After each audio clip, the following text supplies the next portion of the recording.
What if everything you're going through right now is preparing you for what you asked for? Therefore, simply be gentle with yourself because you're doing the best that you can. Hello, my dear learners. Welcome to another English learning session here at Skillfident with your mentor Namita. Here on Skillfident English Academy, we try to come up with sessions which can help those learners who want to learn English on their own, who have that faith in themselves that they can do it.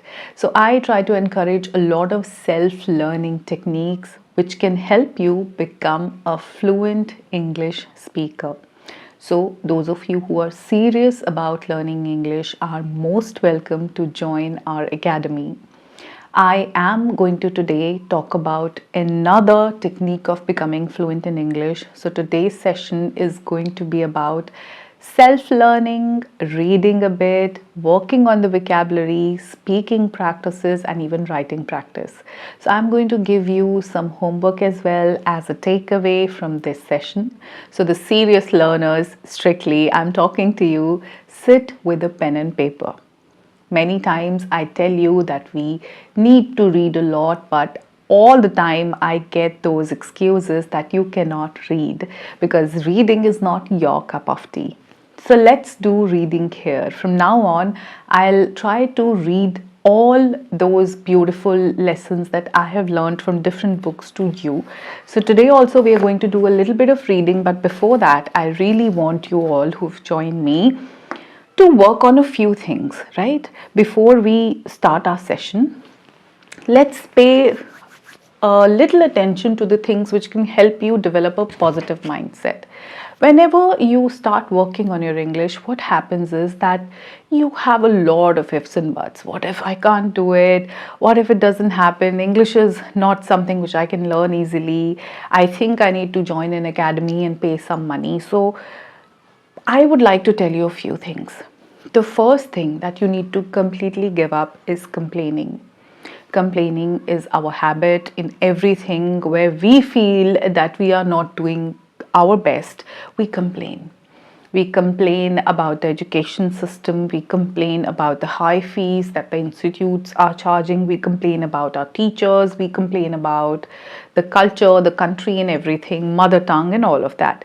Complaining won't give us results. We simply have to work on our daily practice. Are you practicing enough English? Because see, complaining will lead you into a very negative mindset. It will just make you end up into a place where you simply feel stuck.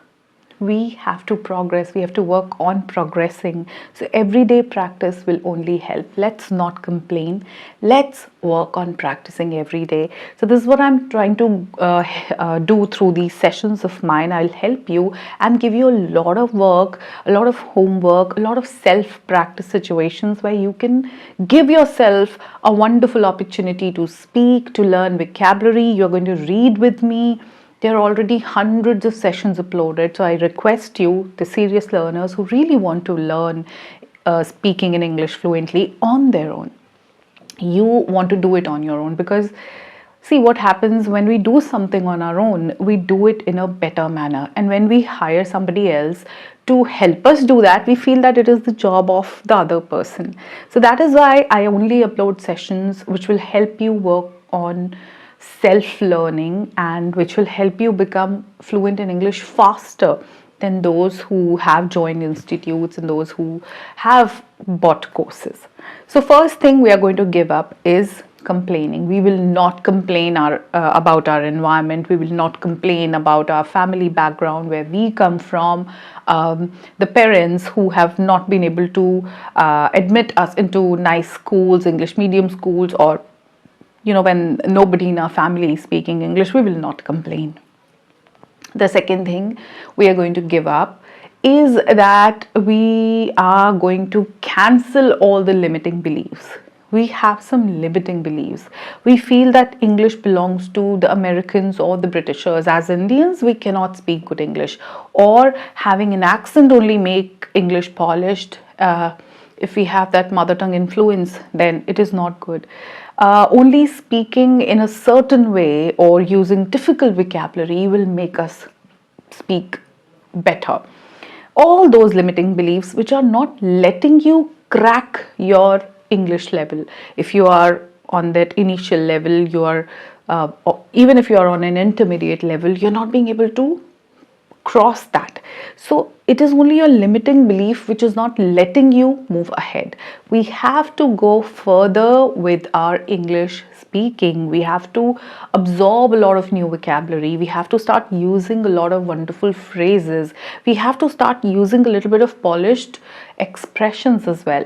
So for that, you have to leave those limiting beliefs behind, the things which are limiting you to just that regular English that you have been speaking for years. You are stuck right now. You need to move ahead. So give up all the limiting beliefs. The third thing that you're going to leave completely is the negative self-talk. Now give yourself a moment and think about all the negative statements that you speak every day. Oh no, I cannot speak in English because I belong to this country. Oh no, I cannot speak in English because I don't come from an English medium background. Oh, I cannot speak in English because nobody in my family can speak in English. Because grammar is something I should have worked on during my school days.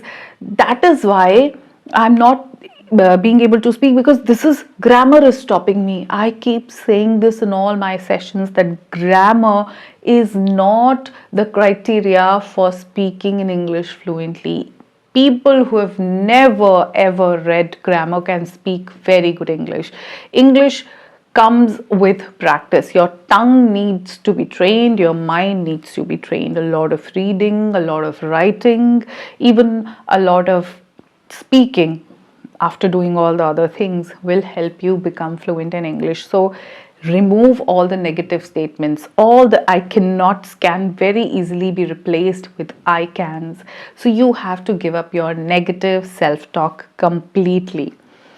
Now, there is this habit which many of you have, that is resistance to change. You don't want to change. You are still using the same methods. You find a strange comfort in sitting in front of your TV or mobile phone screens where you're watching other people speak English. You are in a habit of watching a lot of English practice sessions. The people who are just practicing their English, they're not even speaking correct English. They come here and speak English, and you just simply watch them and convince yourself that today you've listened to English. You're not changing your methods. No, you're not. You have developed this resistance to change because you love being into that comfort zone of yours. You love being there. Your comfort zone says that only play videos on your mobile phone, which will of course keep popping up some distractions to different games or to other websites or to some sort of shopping, but you're still watching only the videos. Your practice is limited to listening, which I would say you listen only 20-30% of the content. Rest, you are just sitting in front of your screen. You are still resisting reading. You don't want to invest time in reading. You feel that who will sit without a TV screen for that long? Your attention span has definitely decreased. You have to change your methods and techniques, and that's what I'm trying to do here today. I'm going to bring that change. So stick with me for the next few minutes because we are going to do the real English practice today. Now, you have to give up the habit of working on speaking only correct English. No, tell yourself that you are allowed to make mistakes and make mistakes. Mistakes are the stepping stones. They let us work on ourselves. They let us improve. We have to improve. We are not here to gain perfection. There is nothing called perfect English. Even the native speakers, they make mistakes. So we are allowed to do that. You should not focus on speaking correct English. So that creates a tension in your mind that, okay, I'm not being able to speak correct English, so there is something wrong. again it is starting to limit you. So work on just speaking, keep making mistakes, you keep rectifying your mistakes, you keep moving ahead, keep progressing, and one day you'll realize that there is an ease with this language. You're being able to speak it easily now. Just that you have to give up this idea of speaking only correct English. You have to only speak correct or incorrect, doesn't matter. Okay, the next thing that you have to completely give up is approval. You have this need for other people's approval. When this person, my friend, my teacher, my coach will tell me that okay, I'm speaking good English, then only I'll feel confident. People judge, people make fun, people try to bring other people down. So it will only hamper your confidence. You don't have to wait for anybody's approval. You simply have to be so confident that you speak whatever you can, whatever vocabulary right now you have, and whatever, with a lot of ease. That's it. Approval, no approval, doesn't matter. You don't have to wait for people to approve your English. Even if you're making mistakes, even if you don't speak correct grammar, doesn't matter. Don't wait for other people's approvals and validation. People might not give you that. So you don't have to feel underconfident because of it. Self-motivation is a thing, and we have to simply work on that. Okay, now the last thing. Don't speak to impress others. When your focus is only other people, you're speaking only to impress other people, your bosses, your seniors, or your lecturers, or whoever, you are just focusing on impressing people, then there are chances that your English won't improve. It is not about impressing other people, it's only about practicing yourself. People will never be impressed. You cannot impress people that easily. You know that already. You have to only be focused on conveying your message. Whatever you're trying to say, whatever you're trying to communicate to the other person needs to be communicated. That's enough. You don't have to impress, because when you get into this loop of impressing other people, you end up faking an accent. You end up pronouncing the words incorrectly because you're focusing on using a lot of high fi vocabulary and all of that. No, keep your English simple. You don't have to impress other people. You have to impress yourself. You have to speak whatever you want to with an ease, and the idea needs to be conveyed. The other person should be able to understand what you're trying to say. So give up these few things. You have to give up complaining, you have to give up your limiting beliefs, you have to give up your negative self-talk, you have to give up the resistance to change, and this is the most important thing.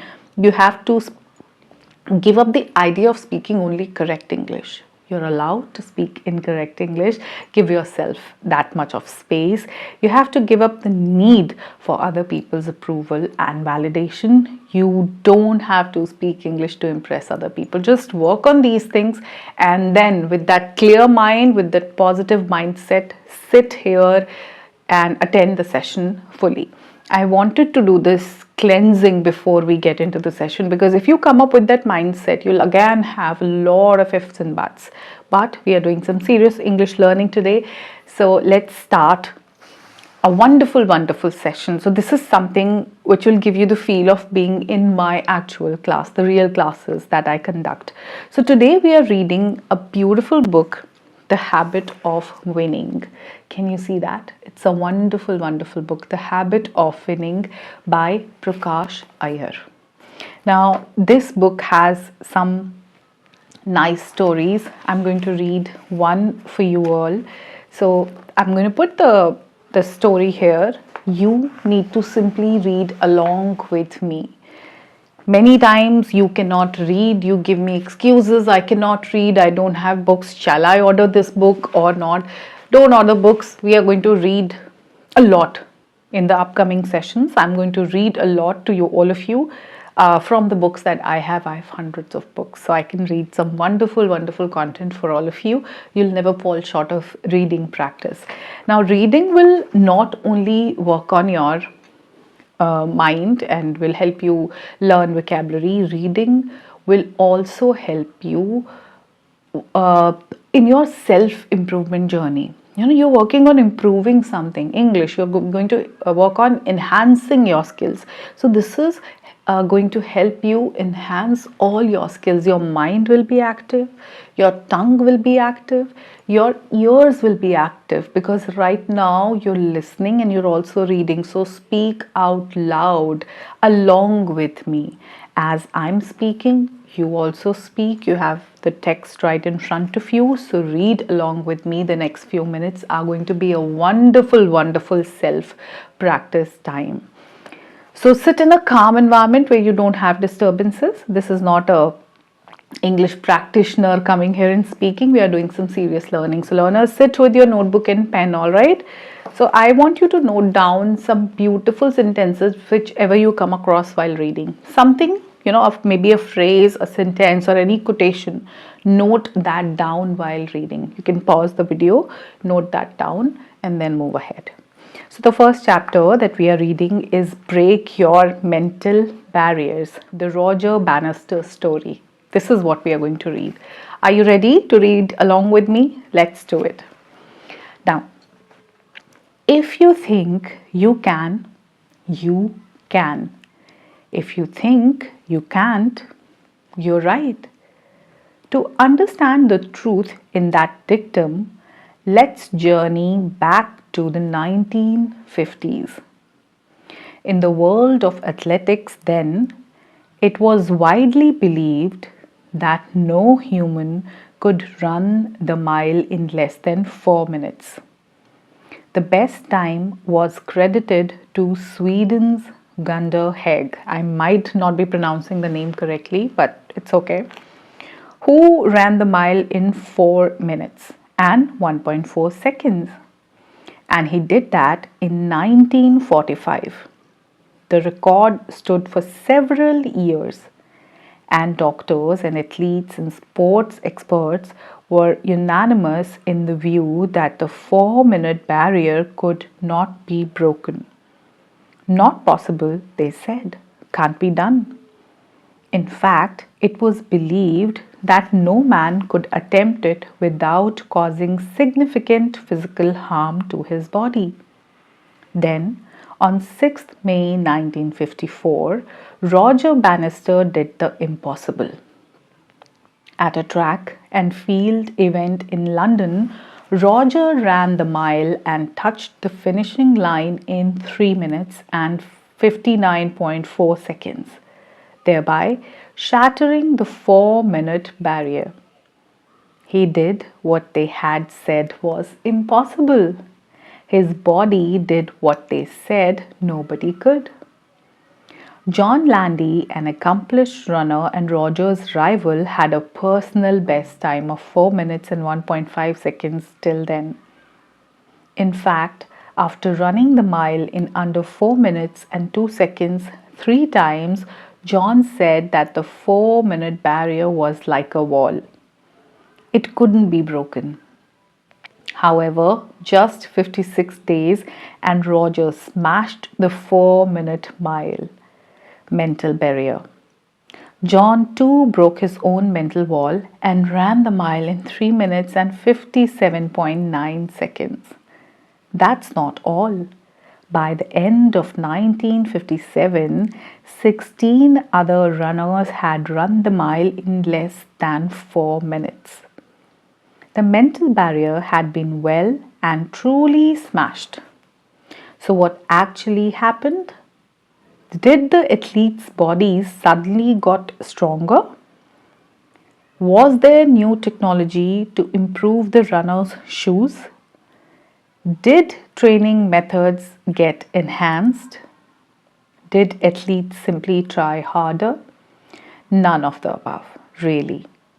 It's just that the mental barrier, the self-limiting belief that a mile can't be run in under 4 minutes, was shattered. And that opened up the floodgates. Roger was a doctor by training, and he explained later to him it seemed illogical that you could run a mile in 4 minutes and a bit, but could not break 4 minutes. His mind refused to accept that barrier. In reality, what Roger did was prove that the barrier was not a physiological one. It was merely a mental barrier. What Roger did on that windy day was not merely set a new world record.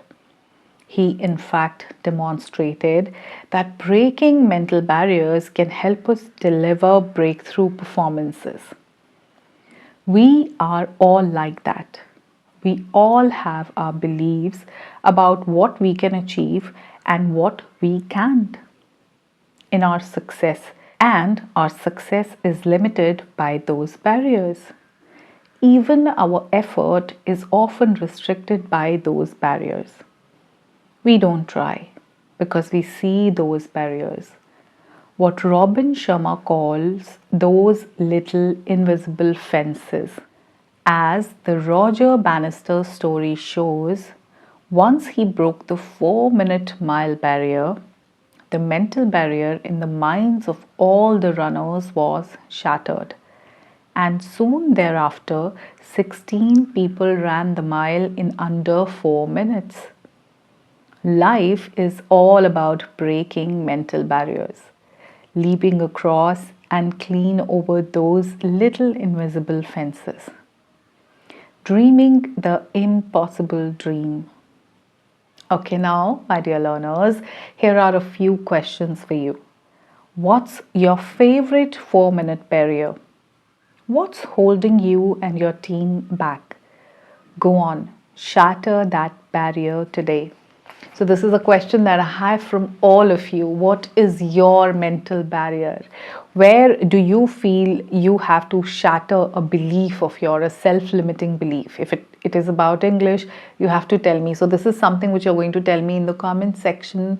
The learners who are right now attending this session are going to tell me that what do you think you need to shatter? What exactly is holding you back? If you feel that you cannot speak English fluently and confidently, then what is holding you back?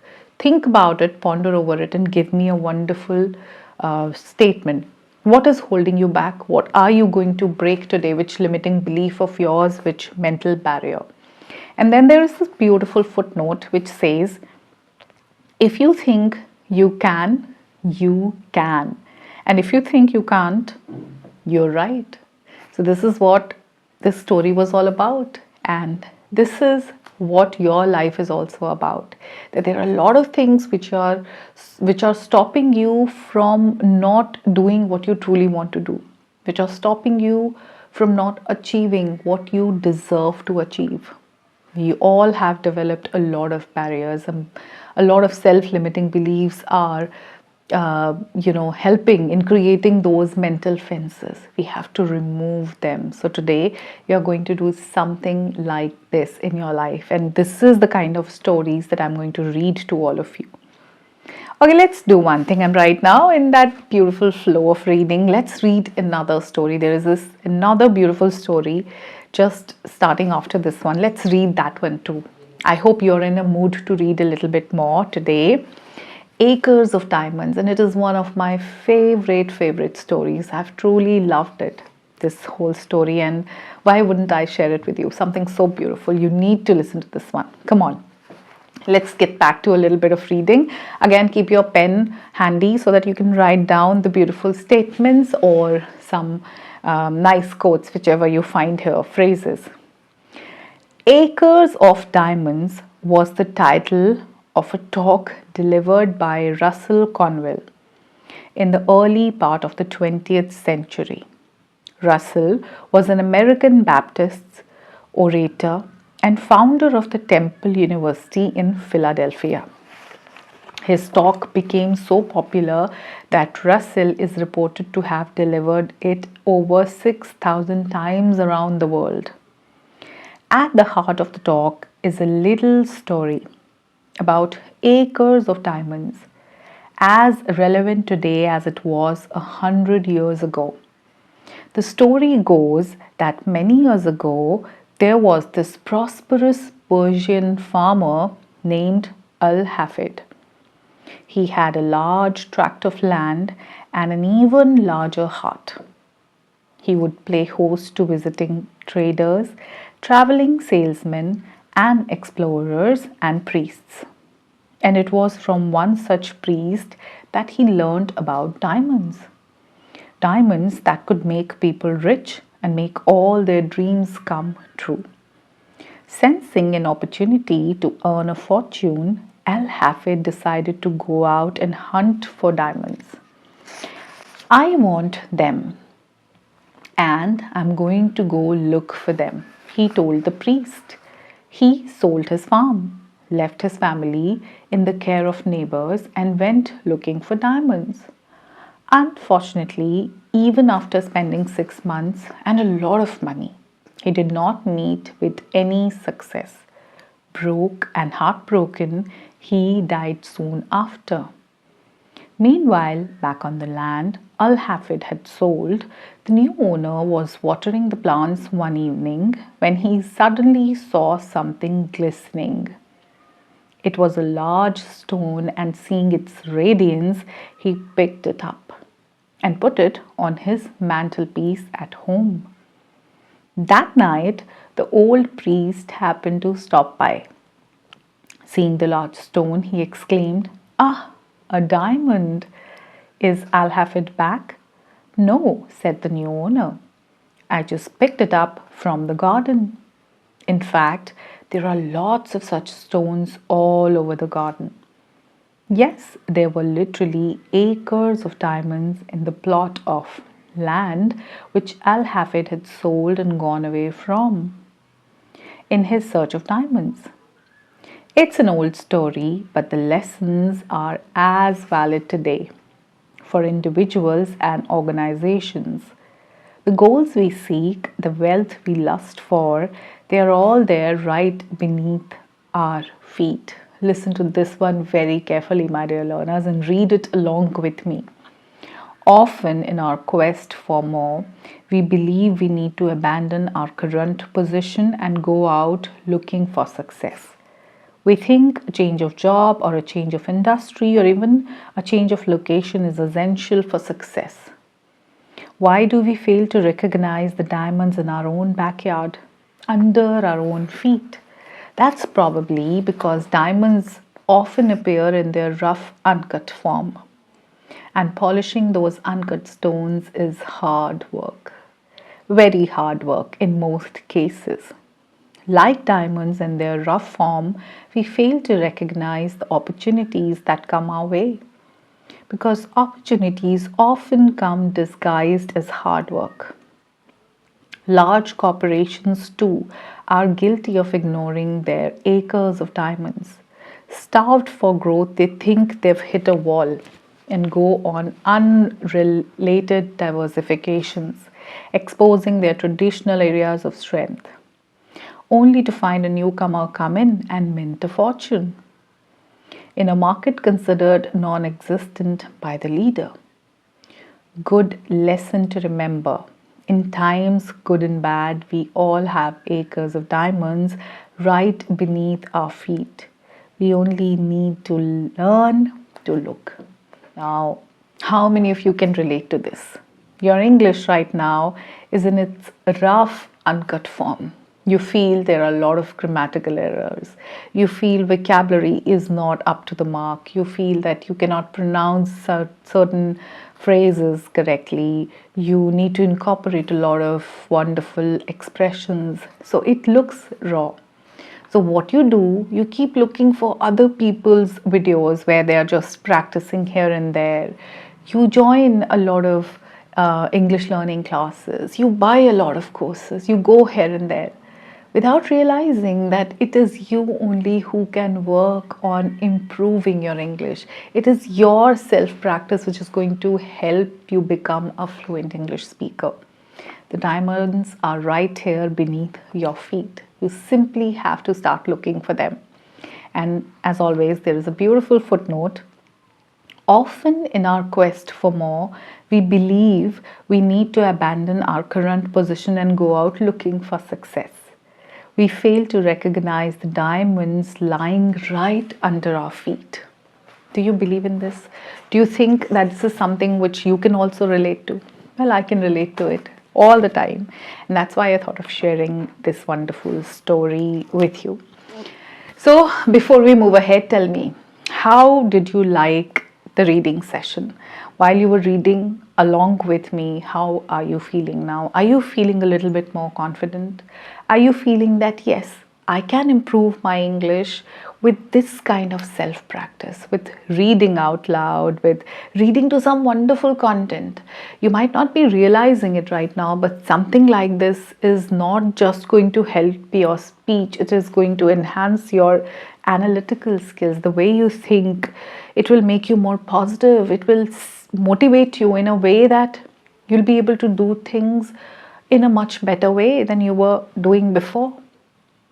So this is a wonderful practice. Tell me, how are you feeling? Are you feeling a little bit more content about your English? Tell me. I would love to read your comments. Now, we have read 2 bits from this book. If you want to read more from it, let me know. I can come up with more reading sessions from this book itself by Prakash Iyer. But now there is a homework time. So note down few of these words, the vocabulary words which I have picked from these 2 pieces. You can pick something of your own. You can definitely choose some words which you will use to make sentences. Now I'm giving you a few which I want you to use more in your speech. Write down. The first one is significant. The second one is illogical. The third one, shattered. The fourth one, demonstrated. Fifth one is breakthrough. The sixth one is prosperous. Seventh one, radiance. Eighth one, glistening. Ninth one, abandon. And the last one is starved. Now you can change the form, of course, like starved can be used as starvation, I was starving, or radiant. You can change definitely the form based on your choice, and just create a sentence. Use this one word, create a sentence, create one more sentence till you feel confident about that word. You develop a familiarity with it till you are able to use it in your speech. So this will help you a lot in improving your vocabulary. So by listening to other people, you're not doing yourself any benefit. It only is good when you're reading something, picking out words, picking out phrases, picking out sentences. That is going to make your English much more polished. Okay, I have some writing and speaking tasks for you. You can write about it and then you can speak about it later. First of all of you, my dear learners, today, just think about the diamonds that you have in your life. By diamonds, I mean the blessings that you have. So you have to count your blessings today and choose 10 of them. Right now, you might be finding it very hard choosing 10 blessings. You feel that your life is not that good. Everybody else on social media is living a better life. They have more money, they are more confident, they have more opportunities. No, you have a lot of things right now. Something like a free English session. You don't have to pay anything. A real teacher is teaching you a real English learning technique. It's a real English class. So this is a blessing, truly. You have a roof on your head. You have parents who are taking care of you. You have a wonderful family who are always there by your side, whatever. You have to write 10 blessings and then talk about it. Talk about the diamonds which were right there beneath your feet and you have not realized. So the things which were there, you didn't value them. Write about them, speak about them, stand in front of the mirror, or don't stand in front of the mirror if you don't want to, while you are just sitting on your commode, while you're just cooking something, you're getting dressed for the morning. Just talk to yourself about all the wonderful things that you have in your life.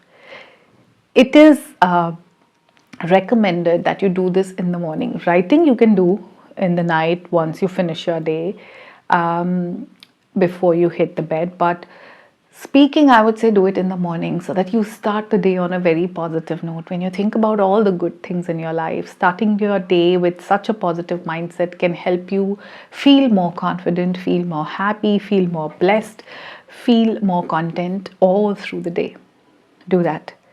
The second one is a little, I would not use the word harder, but yes, something where you need to put a little bit of effort. You have to create your own affirmations, positive affirmations that you're going to tell yourself every day. Like, I am capable of improving my English on my own. I have Namita ma'am's support in working on my English, develop my vocabulary, and speak in a fluent manner. Anything, I mean, depends on you. There are a lot of negative statements which keep popping out of our mouth all the time, but they are not going to help you enhance your English speaking skills. You need self motivation. If I talk about myself or any other person who's coming here on YouTube to motivate you, cannot truly motivate you. You are the only person who can motivate yourself. So create your own affirmations, again, 10 of them. More, always welcome. 15, 20, as many you can write. Create your own affirmations that you will be speaking every single day, every morning, night, whenever you get time. Speak to yourself to motivate yourself in becoming a good English speaker. And the last one is, this is a speaking task. Speak about it and speak for 10-15 minutes, whatever is coming into your head. Speak about that. Do you think you have the potential, the ability, the capability to speak English fluently with a lot of confidence in front of a large group of people one day? Do you really think you have it in you? I feel that you have it. Everybody has it. A person who has studied English language as a compulsory subject from class nursery till class 12, 10th you appeared for boards, can speak in English, because whatever, whether you paid attention to grammar or not, whether you were listening to your teacher or not, you were appearing for examination, you have studied it, you have seen those lessons and those notices, the paragraphs, the letter to editors, and everything right in front of your eyes. You had a fat guide also. So, yes, you can speak. But what about you? Do you think that you can one day become a speaker who is very confidently speaking in front of a large group of people? You are addressing uh, a meeting or a presentation in your office, something like that. If not, why? What is stopping you? Just talk about it. So, this will help you in working on your English in the best manner. Now, today in this session, we have done reading, we have done some vocabulary. Now, for vocabulary, yes, you have to look for the meanings of these words in. You can Google them in a dictionary, I was about to say. So, if you don't know the exact meaning, Google them. I can tell you the meanings, but you listen to it and forget it like any other English lesson. When you do it on your own, you'll remember it forever. So Google the meanings of these words if you don't know. Though I have chosen very simple words, they're not at all difficult. They don't need a dictionary, but still, I don't know your level. So Google the word, know the meaning, and write each sentence, and then speak it out loud. For vocabulary, this is the best way. Then, for the other things that you have to write about your blessings, you have to write the affirmations and then continue speaking. This can be a whole week practice for you. You can always come back to this session and do the reading with me. If you feel that these were nice stories and you've missed out on something, come back, read it again. I'm going to upload more such sessions. Do you like these kind of English learning sessions? Would you be interested in reading along with me and then working on vocabulary and all these things? Then let me know. This will help me come up with more sessions for you. And here we believe in self-learning, and I will keep coming up with self-learning techniques. I'll keep motivating you to work on your English on your own. So that was all for this session. I will be waiting for your feedback. All right. Take care of yourselves, keep learning, and have faith in yourself. You can do it. You can become a fluent English speaker very, very soon. Bye bye for now.